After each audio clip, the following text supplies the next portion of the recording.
Hello, everybody out there in YouTube. We are the Middle-Aged Guys, and we are going to continue through our reviews of every episode of Young Justice, continuing with this particular video. Let me go ahead and get the introductions out of the way. I'm the Reverend. The theme here. And I'm Grey Mouse 1. This particular episode that we're reviewing is Season 1, Episode 11. It's entitled Terrors, and it was originally aired out on September 23rd, 2011. Like I said before, episodes are six years old. I'm not going to give you any sort of spoiler warnings.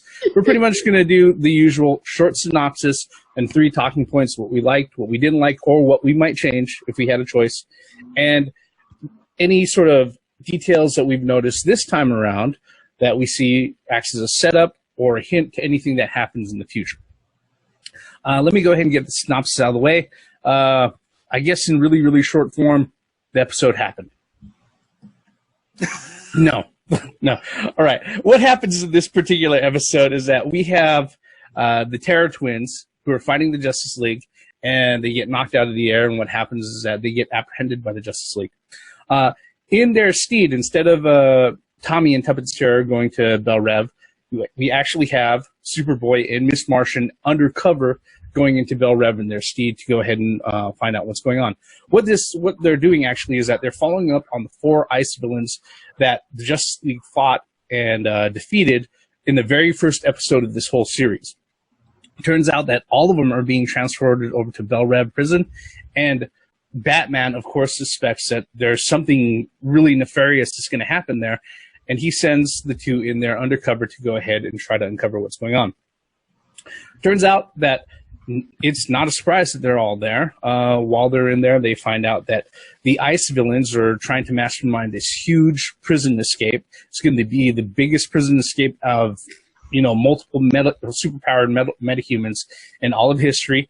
And while working the end, Miss Martian as Tuppence Terror in the ladies' wing and Superboy as Tommy Terror in the male wing, they go ahead and they figure out what the plan is, and when the escape actually starts, they move into action to go ahead and foil the escape. Problem is that during the time that they're trying to escape in the ladies' wing, Killer Frost is about to kill one of the female guards, and because of that, Miss Martian goes ahead and she uses her telekinesis to stop her, which blows her cover completely. And yeah, her cover is blown and she's immediately set in danger. Superboy knows that, and he's trying to figure out how the hell to get over there on that side. So he cooks up a plan to go ahead and basically con Icicle Jr. into enacting a plan that allows him to go ahead and reactivate all the inmates' inhibitor collars. Once they get once the fact that the inhibitor collars are reactivated, becomes uncovered, Mr. Freeze goes ahead and he confronts Icicle Jr. And again, Superboy, really quick on his feet, he goes ahead and he starts talking in his ear like, hey, look, these guys are, Mr. Freeze is trying to pull a power play. He's trying to go ahead and take over the whole escape from underneath your dad. You got to go ahead and deal with that. So he starts them infighting with each other.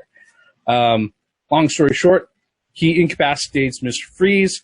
He makes his way over into the other side of the ladies' wing, finds out that Miss Martian has been frozen solid in ice by Killer Frost. After a small fight with Devastation, he goes ahead and he incapacitates both Killer Frost and Devastation. Miss Martian breaks free of the ice, and during the time that they're there, they finally have their moment together. All right, all of the sexual tension just climaxes all at once. It's just not as messy as most teenagers would make it. All right, the episode ends up. The plan is foiled, but it turns out that it looks like the light was in on this, and that their big objective all along really was to eject Amanda Waller as the warden of Belle Rev Prison and have Dr. Hugo Strange step in as the person who's running the prison in their stead. And that's pretty much where the episode leaves off. Was there anything I left out? Nope. I think that's pretty much it? Yep. All right. Yeah. Okay, so what we're going to do is that we're going to go ahead and start up with our first talking point, guys. Just like usual, what did we like about this particular episode? The fact that they took it all the way back to episode 1 with the ice villains and everything. I thought that was very, very freaking cool because, oh, wait, you forgot about this? Well, 10 episodes ago, this happened. And they explained the story on why they're all going to the same place. 2 people are already there, and 2 people, you know, wanted to be transferred there. So Batman knows that something is up. The Terror Twins. Okay. They introduced the Terror Twins, even though they were on screen, the real Terror Twins, for a little short time. Man, okay. That's absolutely fine. That was cool. You see Cat Grant again. The reporter. So I'm like, okay, that's pretty cool. That's, yeah. And then the whole prison thing. I mean, Gray Mouse, take the floor, dude, because there's so much on this episode. Well, yeah, I enjoyed this episode as well. I kind of liked that they finally wrapped up, not really wrapped up, but started the relationship between Superboy and Miss Martian. Finally, that was, I mean, it's been teased for the last 11 episodes, or not 11, but I'm just saying. What? No, it was kind of that long. You could tell that Miss Martian had a crush on him from the get-go. Yeah, it's pretty much been starting to. They sowed the seeds all the way back in episode number 3. So yeah, that's what I was saying. So yeah, so I'm glad to finally see that happen. And I'm kind of glad to see a lot of villains in one place at one time. In one time, and how all those villains, all those people together, and still have a story that made sense, or for the most part made sense. Yep. Was there anything else you want to throw on that? Okay, cool. Thank you. You left something open for me.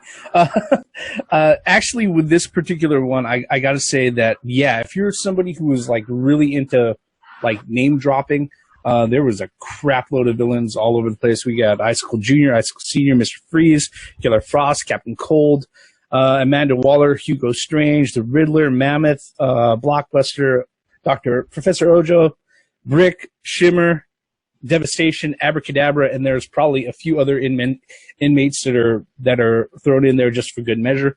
Oh yeah, the Terror Twins also. And that's not even mentioning any of the actual heroes that show up. So there's a lot of characters there, just really kind of thrown into like sort of like a villain menagerie or a bouillabaisse, right? So there's a whole bunch of ingredients there. But the cool thing about it was that they just weren't showing up. They weren't just showing up on camera acting as filler. Each one had a purpose. And guess what?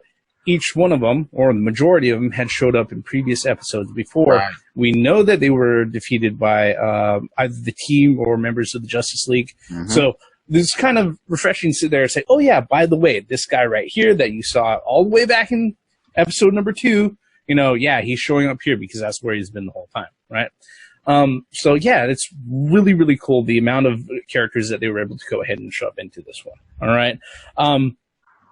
That's not to say that there weren't things that we could probably go ahead and nitpick at, because there was a few things that I can nitpick at, and that'll bring us up to our second talking point. Was there anything in this particular episode that you didn't like, or if there was something that, if you had the choice to change, what would you change? Floor is open, guys. Tommy Terror, I just gone toe-to-toe with Superman. Wait a minute, huh? As far as what we saw, Superman and Martian Manhunter are in midair, and you're trying to throw cars at these guys. That kind of bothered me at the beginning when he said, I just gone toe-to-toe with Superman. And I'm like, wait, and whose mine? Yours or everybody else's? Because no. Yeah.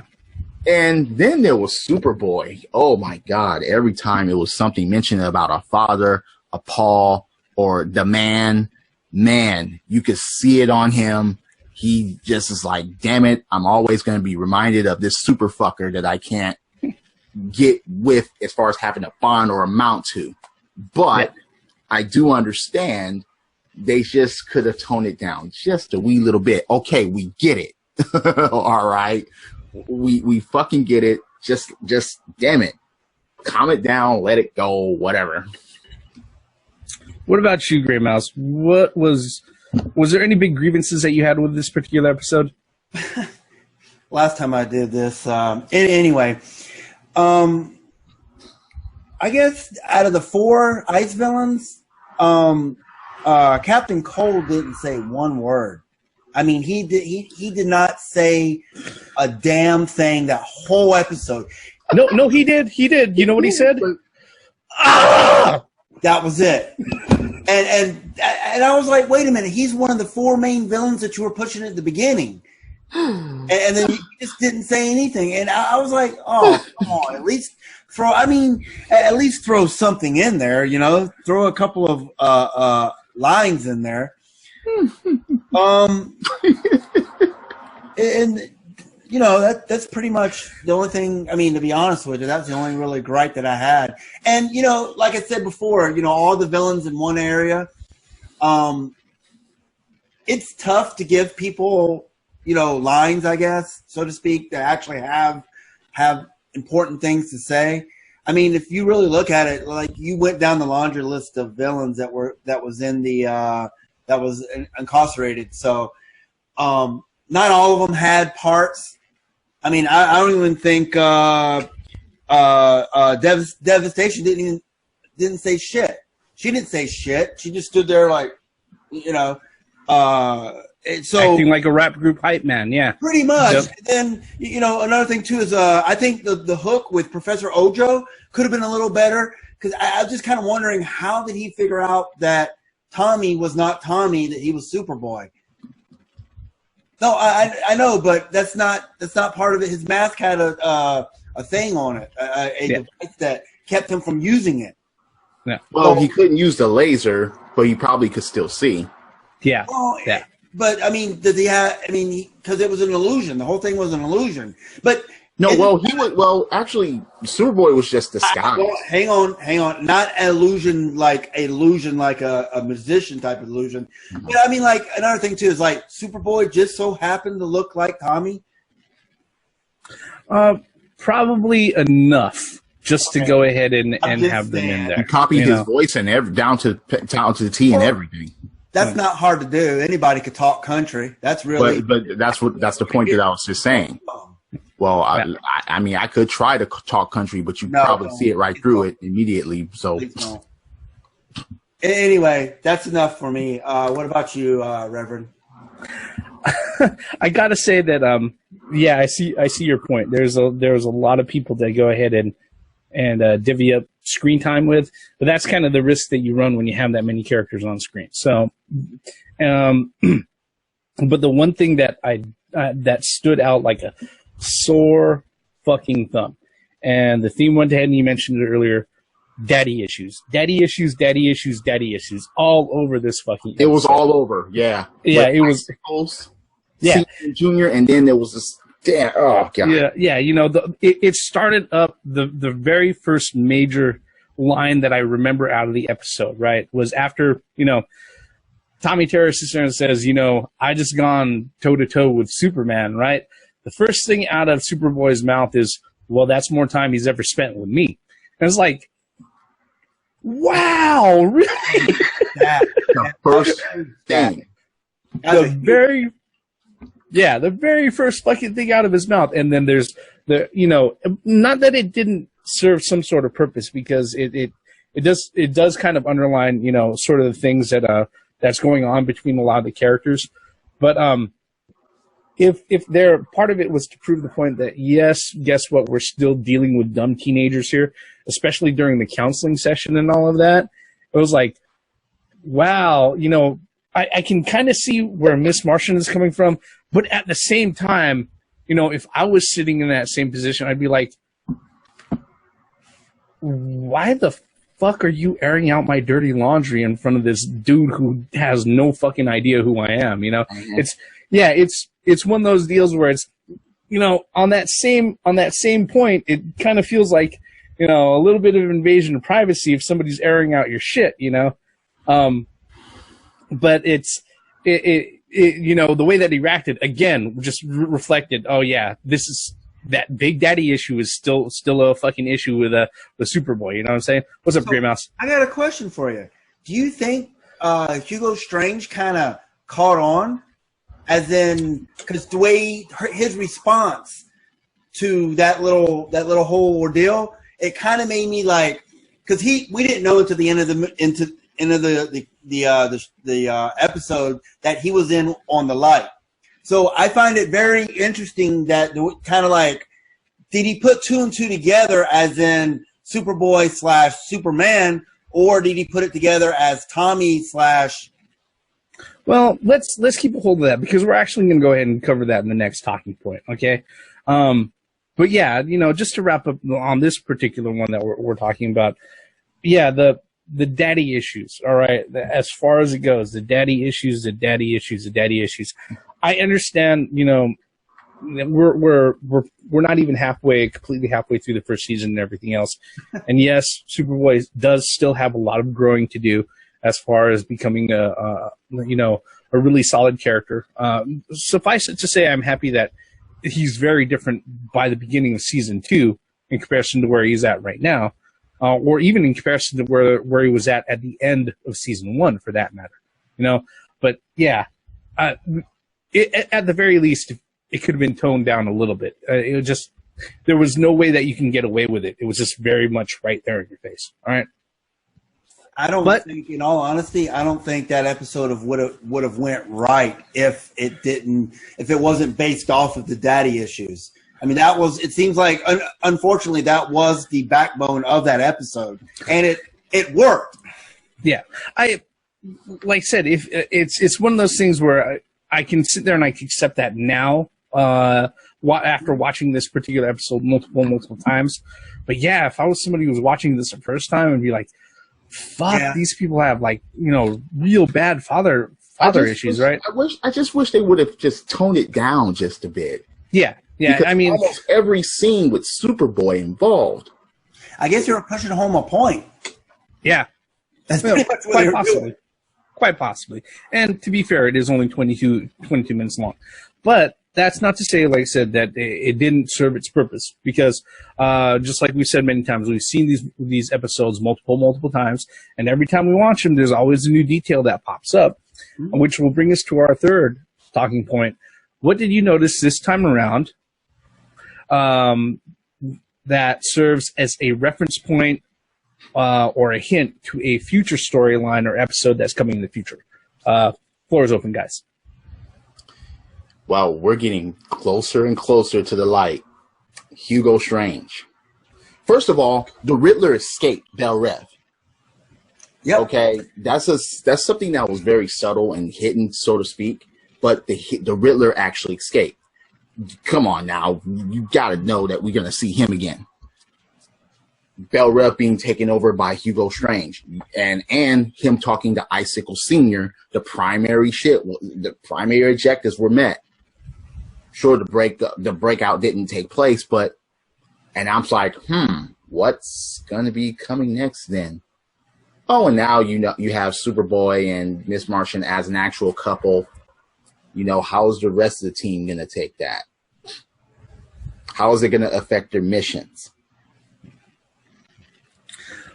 What about you, Gray Mouse? What did you notice? Was there anything that you could cover?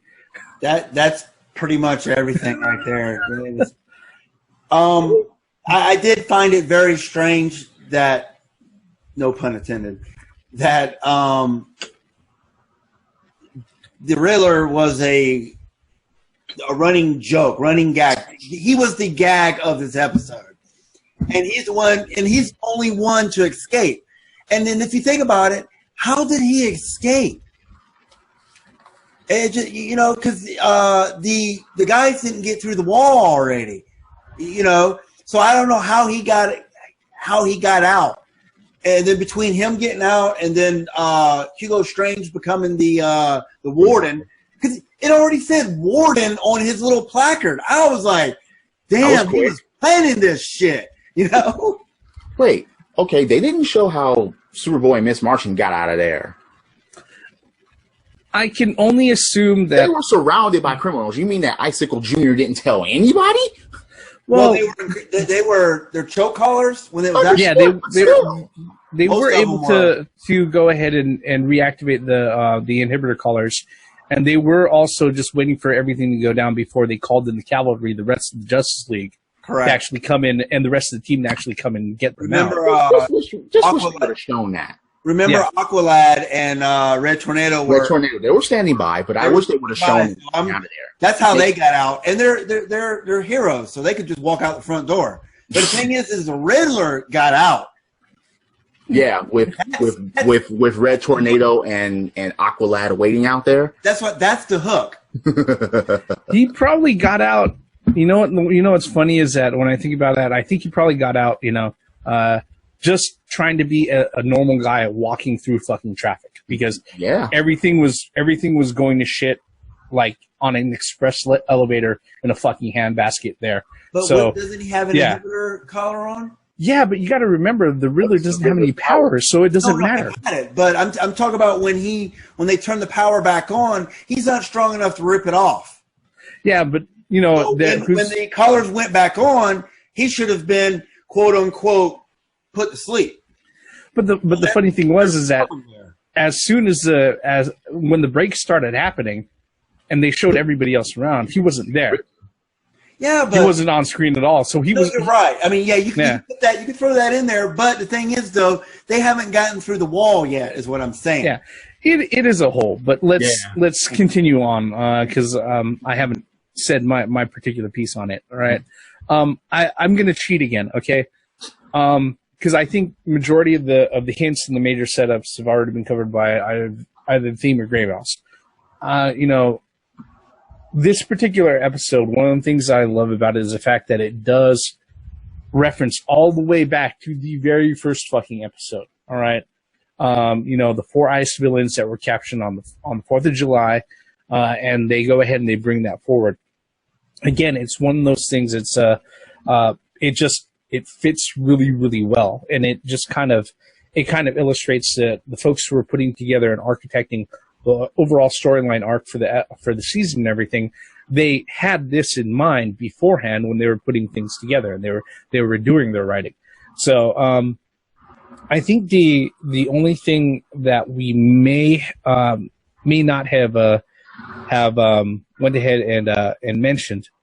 Well, yeah, we mentioned Miss Martian, Superboy. We mentioned Hugo Strange. We mentioned the Riddler getting out. Yeah, that pretty much covers all of the ongoing hints or setups for future episodes. All right. One odd thing though, what's funny is that, Grey Mouse was the one who sat there and brought this up in, the last episode for episode 10 and episode 9. Pretty much aside from Aqualad, Miss Martian, and Superboy, none of the other team members were present at all. And you know what's funny is that the only other character who probably had the second most lines in dialogue, aside from Miss Martian and Superboy, was Brick, the villain. Yep. That's the same voice actor that voice acts Aqualad. So maybe they were just saving pennies with this particular episode. Okay. Well, yeah. That's interesting. Yeah. That being said, let's go ahead and let's bring this up to our final, verdict or final review of the particular episode on a scale of yay, nay, or meh. What are your thoughts on the episode?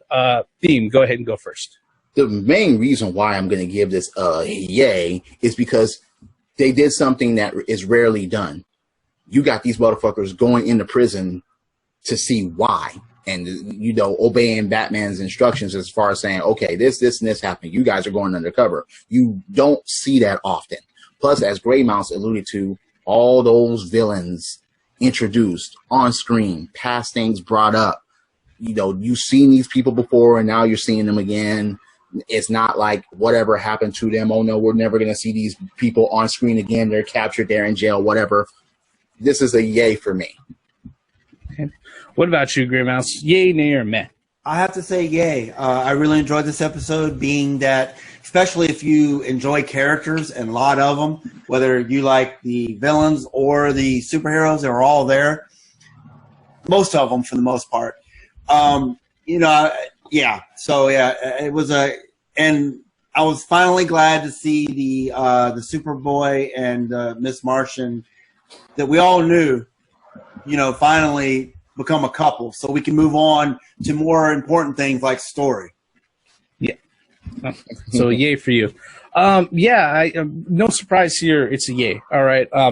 Like I've said in previous videos that we put together on our reviews, I am a sucker for good character interaction, and there's, even though a lot of the same theme, the father issue theme, all right, was repeated over and over and over multiple times over this particular episode, you know, the thing about it, the funny thing about it was that they went ahead and they dressed it up in different outfits and offered it in different flavors in ways where it was like, okay, I get it, but, you know, with the context of each and every character that they offered it with, it really helped even Icicle Jr. and Icicle Sr. as villains. It actually helped them become better characters. Yes. All right?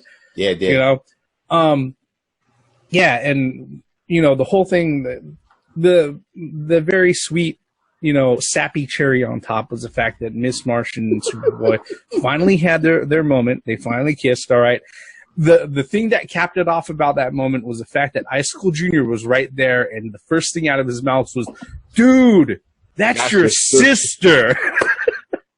And that just, oh man, I swear that was just great. Just that makes me crack up every time I think about it. But yeah, definitely great storytelling. You know, they reference all the way back to the very beginning of the fucking show. There isn't hardly any other shows, much less animated shows, that actually ever do that. Right. Yeah. So this is definitely a year for me. Like I said, I'm a sucker for good character interaction, and this particular episode, even though some things kind of grated on me, had it in spades. All right. And that's pretty much where we can go ahead and wrap this particular video up. What we really want to know is, what did you think of the episode? What do you think about our commentary? What do you think about us actually going through this and doing all of our reviews? You can let us know by leaving a comment below. While you're at it, mash on that like button. And if you really like what we do here, whether it be our reviews, talking about video games, or talking about just random bullshit, feel free to subscribe. With that, all of our bullshit on Season 1, Episode 11 of Young Justice, entitled Terrors, ends right here. I'm the Reverend. The Theme here. And I'm Grey Mouse 1. Every form of entertainment has the right to exist, even if you don't like it. Credits.